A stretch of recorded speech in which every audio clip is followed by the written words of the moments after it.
Now we're going to get into cutting cardboard. And this part can get dangerous, so you have to pay particular attention to safety.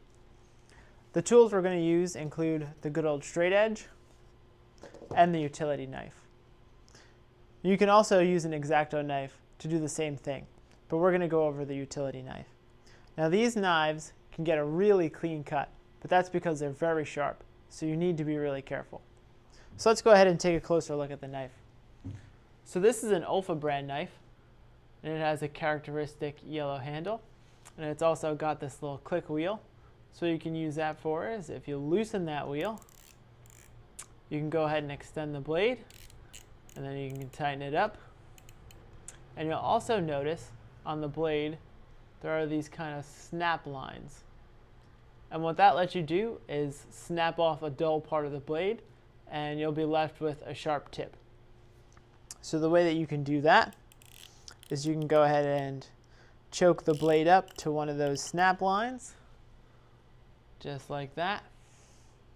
Then you can place the blade on a flat surface, cover the edge of the blade up so the part that snaps off doesn't bounce back at you, and then go ahead and apply pressure until the knife snaps.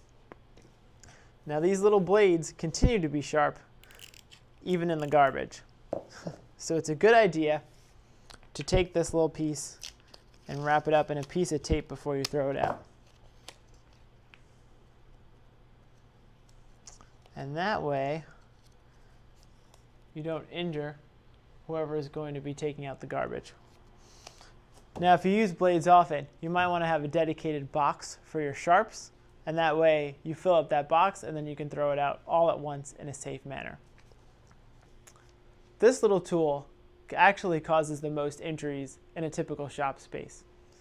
So you have to make sure that you have room to work, you're paying attention to what you're doing, and your fingers are never in the cutting path. And always remember to retract the blade when not in use, to make sure that no one accidentally gets cut.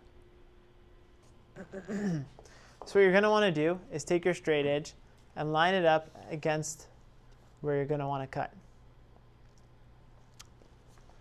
Then you can go ahead and take your knife and extract the blade just long enough to make the cut, nothing excessive. Now what I'm cutting on here is actually called a self-healing cutting mat. Now what happens when you cut this mat is it kind of just seals up around the cut and doesn't do any damage to the mat. And it also doesn't dull the blade very much. So when you're ready to cut, you want to make sure that you're cutting with a low cutting angle like this, and not something high like this. It'll be much easier with a lower cutting angle. And then when you're ready, go ahead and check to make sure that your fingers aren't in the way. Make sure nobody else's fingers are in the way. Make sure there's nothing that you care about that is in the way of the cut. And then you can just go ahead and move the blade against the straight edge and down the cardboard.